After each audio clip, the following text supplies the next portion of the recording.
Bismillahirrahmanirrahim. Assalamualaikum warahmatullahi wabarakatuh. Bertemu lagi dengan saya, Ibu Ridayanti SPDI dari SMP Negeri 45 Satap Oku.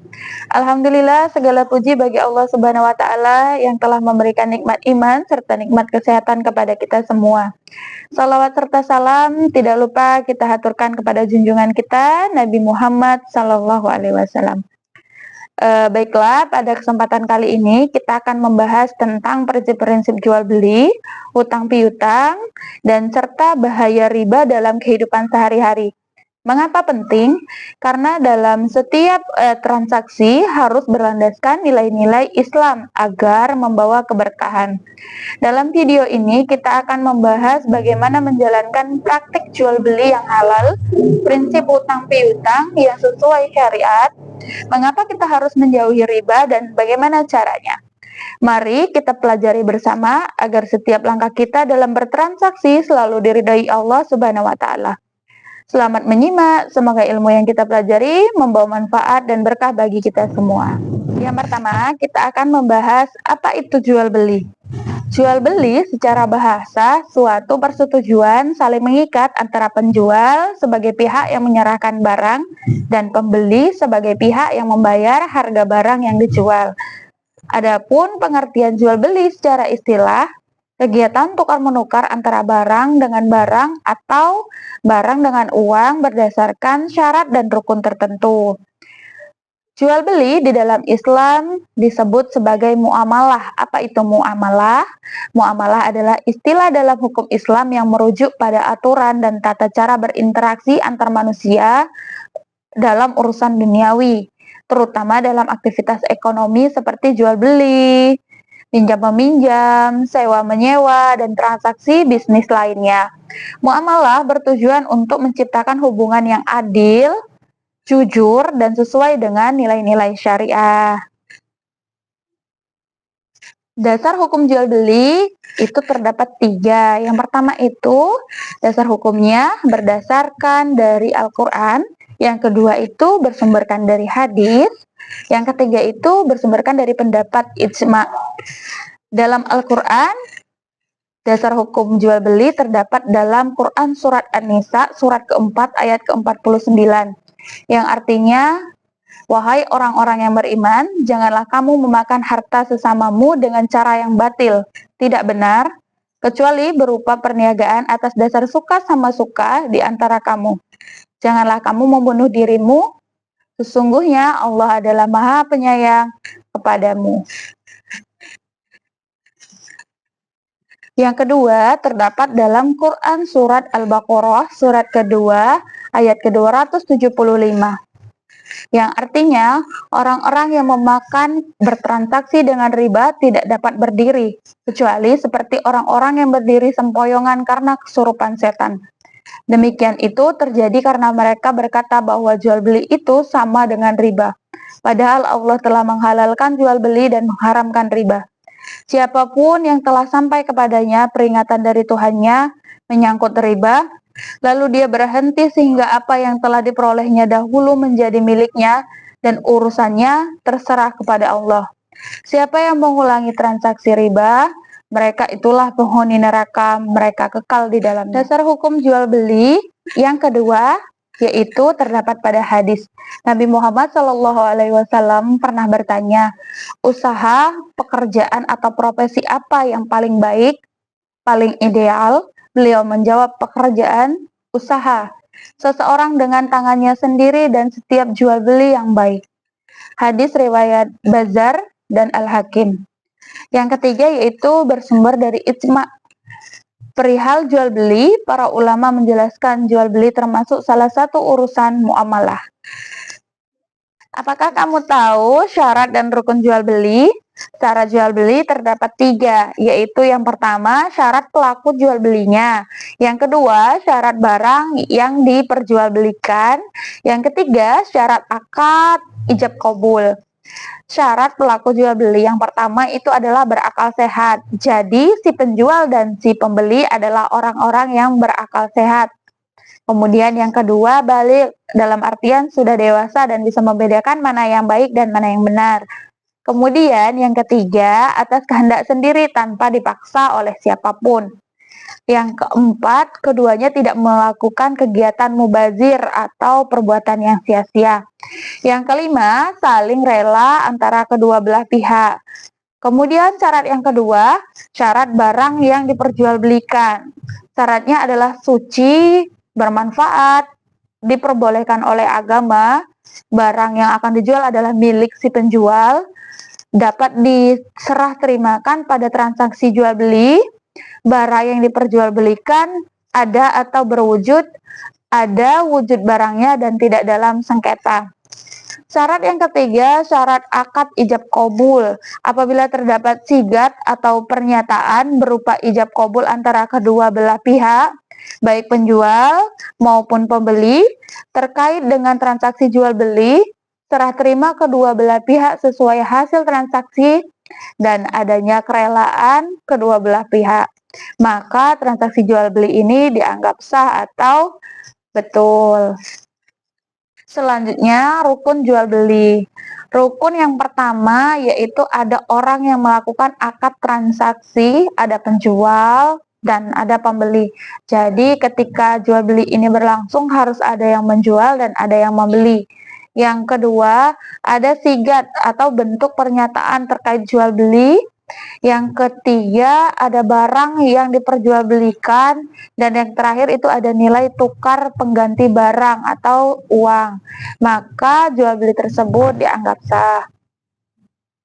Macam-macam jual beli dalam Islam ada 3. Yang pertama ada khiyar majelis, yang kedua ada khiyar syarat, yang ketiga ada khiyar aibi. Khiyar majelis adalah jual beli yang terjadi selama penjual dan pembeli masih tetap berada di tempat jual beli. Jadi khiyar majelis adalah kegiatan jual beli secara langsung antara penjual dan pembeli bertemu langsung dan berada dalam satu tempat atau satu majelis. Yang kedua, khiyar syarat. Khiyar syarat jual beli yang dijadikan syarat pada waktu akad jual beli. Misal, seseorang pembeli yang meminta waktu tertentu untuk memutuskan membeli atau tidak. Batas waktu khiyar syarat adalah 3 hari 3 malam. Jadi, khiyar syarat adalah bertemunya penjual dan pembeli namun tidak langsung membeli, tapi meminta syarat untuk memutuskan jadi membeli atau tidak. Dan itu diberi waktu 3 hari 3 malam batasnya. Kemudian ada khiyar aibi. Khiyar aibi, jual beli kebolehan pembeli mengembalikan barang yang dibelinya dan meminta pengurangan harga karena ada cacat pada barang yang terjadi sebelum akad atau baru diketahui setelah akad jual beli. Jadi ini adalah seperti bisa dikatakan seperti garansi. Jadi ketika kita ingin membeli barang namun dikhawatirkan barang tersebut terjadi cacat sebelum atau sesudah sehingga boleh untuk mengembalikan, jadi disebut sebagai khiyar aibi. Pada zaman sekarang sudah banyak sekali pelaku jual beli online. Lalu jual beli online menurut Islam bagaimana sih? Yang pertama yang kita bahas adalah apa sih jual beli online? Jual beli online adalah kegiatan jual beli berupa transaksi tawar-menawar barang antara penjual dan pembeli dan secara online dengan memanfaatkan teknologi internet. Jual beli ini biasa disebut dengan perdagangan elektronik atau e-commerce. Adapun e-commerce yang sering kita dengar dalam keseharian yaitu ada Shopee, ada TikTok, ada Tokopedia, ada juga Blibli dan sebagainya, ada banyak sekali.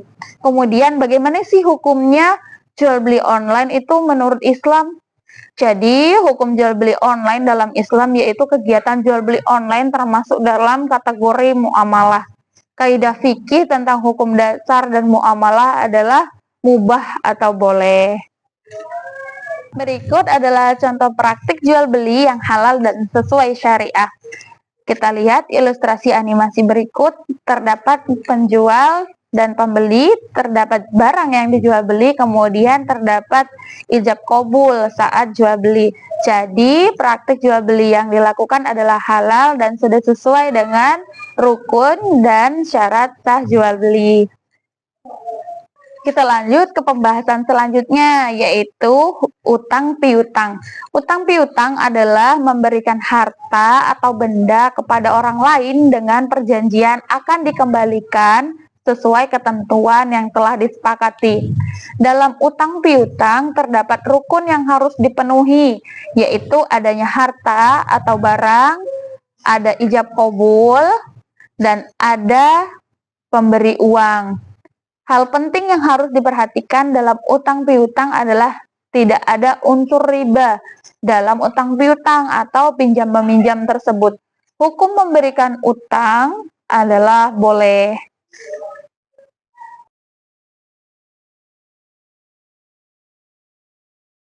Riba. Arti riba menurut bahasa bermakna kelebihan atau tambahan. Az-ziyadah. Dalam bermuamalah terdapat dua sebab adanya tambahan. Yang pertama, tambahan karena transaksi jual beli yang disebut dengan istilah ribhun. Yakni tambahan berupa keuntungan atau laba yang disebabkan karena selisih harga pokok dengan harga jual.